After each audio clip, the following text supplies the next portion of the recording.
Hello दोस्तों, welcome to English for all. आज हम पढ़ेंगे द मर्चेंट ऑफ वेनिस का एक्ट 3 सीन 5। अगर आपने पहले के सीन्स नहीं देखे तो ऊपर कार्ड्स में लिंक आ रहा है, आप चाहें तो देख सकते हैं। दोस्तों, एक्ट 3 सीन 5 में लॉन्सलॉट और जेसिका एक गार्डन में खड़े होते हैं और बातें कर रहे होते हैं। लॉन्सलॉट आपको याद होगा पहले शाइलॉक का सर्वेंट हुआ करता था, लेकिन इसने शाइलॉक को छोड़ दिया था और अब ये बसेनियो का सर्वेंट बन चुका है। तो लॉन्सलॉट जेसिका से कहता है कि अगर फादर ने कुछ गलत काम किया होगा ना, तो फिर बच्चों को भुगतना पड़ेगा। मतलब अगर फादर ने कोई गलत काम किया है, कोई गुनाह किया है, तो उसकी सज़ा बच्चों को मिलेगी। अब क्योंकि शाइलॉक इतना बुरा इंसान है, इतना गलत इंसान है, इतने गलत काम उसने किए हैं, तो शायद उसके गुनाहों की सज़ा तुम्हें मिले क्योंकि तुम शाइलॉक की बेटी हो। बहुत कम चांसेस हैं कि तुम बच जाओ। सिर्फ एक उम्मीद नज़र आ रही है मुझे। जेसिका पूछती है, कौन सी उम्मीद है, बताओ मुझे। लॉन्सलॉट कहता है कि तुम अपने फादर को फादर कंसिडर ही मत करो। मतलब अपने फादर से रिश्ता तोड़ दो। ऐसे रहो जैसे शाइलॉक तुम्हारा कुछ भी नहीं है। ऐसे रहो कि तुम एक यहूदी की बेटी हो ही नहीं। जेसिका कहती है कि ये तो एक बास्टर्ड होप है। बास्टर्ड उस इंसान को कहते हैं जिसके फादर का कुछ पता नहीं होता। जिसे अपने फादर के बारे में पता नहीं होता उसे बास्टर्ड कहते हैं। तो जेसिका कहती है कि ये तो एक बास्टर्ड होप है और इस तरह से तो मेरी मदर का नाम खराब हो जाएगा और फिर मेरी मदर का गुनाह मेरे ऊपर आ जाएगा। मतलब कहना चाह रही है कि तुम मेरी मदर का करेक्टर ख़राब कर रहे हो, मेरी मदर को गुनाहगार बना दोगे। अगर मैंने शाइलॉक को अपना फादर नहीं माना तो फिर मेरी मदर का करेक्टर ख़राब हो जाएगा और फिर मेरी मदर के गुनाह की सज़ा भी मुझे मिलेगी। लॉन्सलॉट कहता है, हाँ, अगर ऐसा हो गया तो फिर तो तुम्हें कोई भी नहीं बचा पाएगा क्योंकि तुम्हारा फादर तो है ही इतना मक्कार और फिर तुम्हारी मदर भी गुनाहगार बन जाएगी, तो फिर तो बड़ा ख़राब हो जाएगा हिसाब।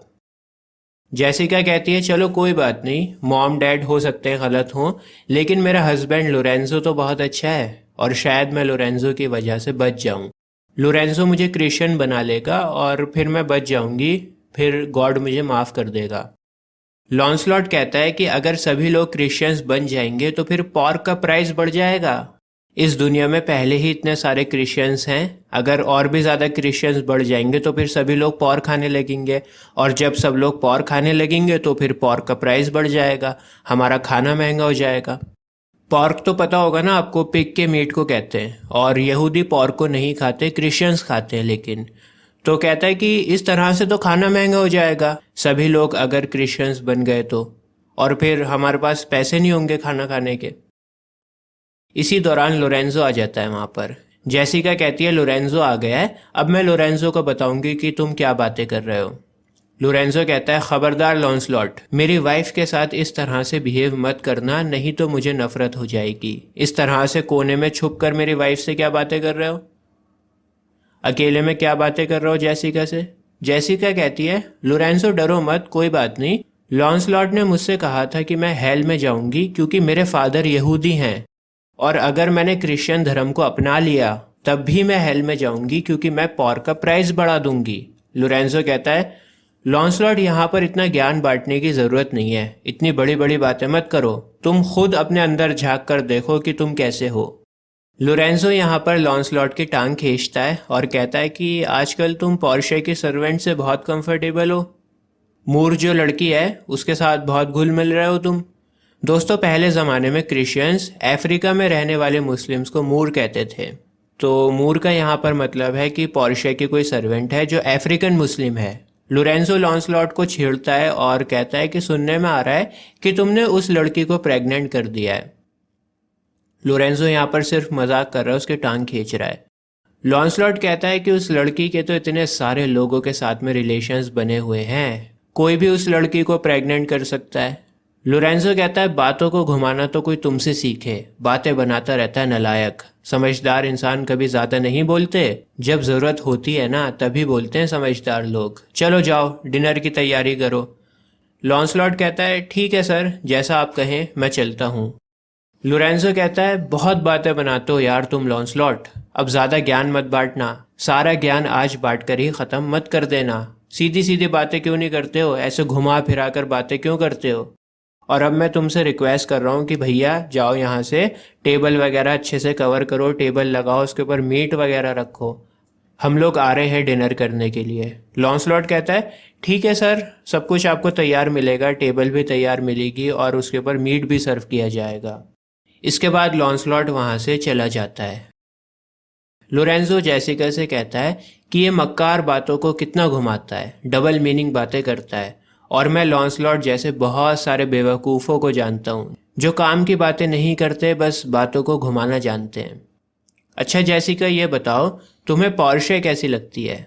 जेसिका कहती है कि पोर्शिया तो बहुत अच्छी लड़की है, और बसैनियो को पोर्शिया मिल गई मतलब उसको इस दुनिया में जन्नत मिल गई। मतलब कहना चाह रही है कि बसैनियो बहुत लकी है कि उसे पोर्शिया जैसी लड़की मिली है। और अगर बसैनियो पोर्शिया के साथ दुनिया में खुश नहीं रहा तो फिर वो हेवन में भी खुश नहीं रहेगा। मतलब हेवन तो इतनी अच्छी जगह है जहाँ पर सभी लोग खुश रहते हैं, लेकिन पोर्शिया को पाना हेवन को पाने से भी ज़्यादा अच्छा है। जैसे फॉर एग्जांपल, मान लो आप बहुत डिलीशियस खाना खाते हो और फिर आप 10 दिन पुराना खाना खाते हो, तो आपको 10 दिन पुराना खाना खाने में मज़ा नहीं आएगा, क्योंकि आपका टेस्ट बहुत अच्छा डेवलप हो चुका है, आपको पता लग चुका है कि अच्छा खाना कैसा होता है। तो यहाँ पर भी जेसिका यही बोलना चाह रही है कि अगर पोर्शिया के साथ बसैनियो खुश नहीं रहा, इसका मतलब ये है कि वो हेवन में भी खुश नहीं रह पाएगा। जेसिका कहती है कि अगर गॉड्स चेस को खेल रहे होते ना और एक गॉड के पास में पोर्शिया जैसी लड़की होती, तो फिर दूसरे गॉड के पास पोर्शिया की टक्कर की कोई लड़की ही नहीं होती। जैसे फॉर एग्जांपल, मान लो आपको और मेरा क्रिकेट का मैच चल रहा है और मेरी टीम में है मिस्टर सचिन तेंदुलकर, तो मैं आपसे कहूँगा कि तेंदुलकर जैसा खिलाड़ी तो दुनिया में बना ही नहीं है। तो यहाँ पर भी यही मतलब है। आसान लैंग्वेज में अगर मैं कहूँ तो जेसिका बोलना चाह रही है घुमा फिरा कर कि पोर्शिया जैसी लड़की तो इस पूरी दुनिया में कोई भी नहीं है। लोरेंजो कहता है कि पोर्शिया जितनी अच्छी वाइफ है ना बसैनियो के लिए, उतना ही अच्छा हस्बैंड मैं भी हूँ तुम्हारे लिए। मतलब पोर्शिया बहुत अच्छी पार्टनर है तो मैं भी बहुत अच्छा पार्टनर हूँ। जेसिका कहती है अपने मुंह से खुद की तारीफें मत करो, ये तो मैं तुम्हें बताऊंगी कि तुम कितने अच्छे पार्टनर हो। लोरेंजो कहता है ठीक है मुझे बताना, लेकिन फ़िलहाल तो हम लोग डिनर करने चलते हैं। जेसिका कहती है कि डिनर करते हुए मैं तुम्हें बताऊंगी कि तुम कैसे हो, खाना खाते हुए बातें करेंगे। लोरेंजो कहता है ठीक है, टेबल के ऊपर बातें करते हैं, खाने के साथ साथ तुम्हारी बातें भी डाइजेस्ट हो जाएंगी। जेसिका कहती है चलो ठीक है। और इसी के साथ हमारा एक्ट 3 सीन 5 ख़त्म हो जाता है।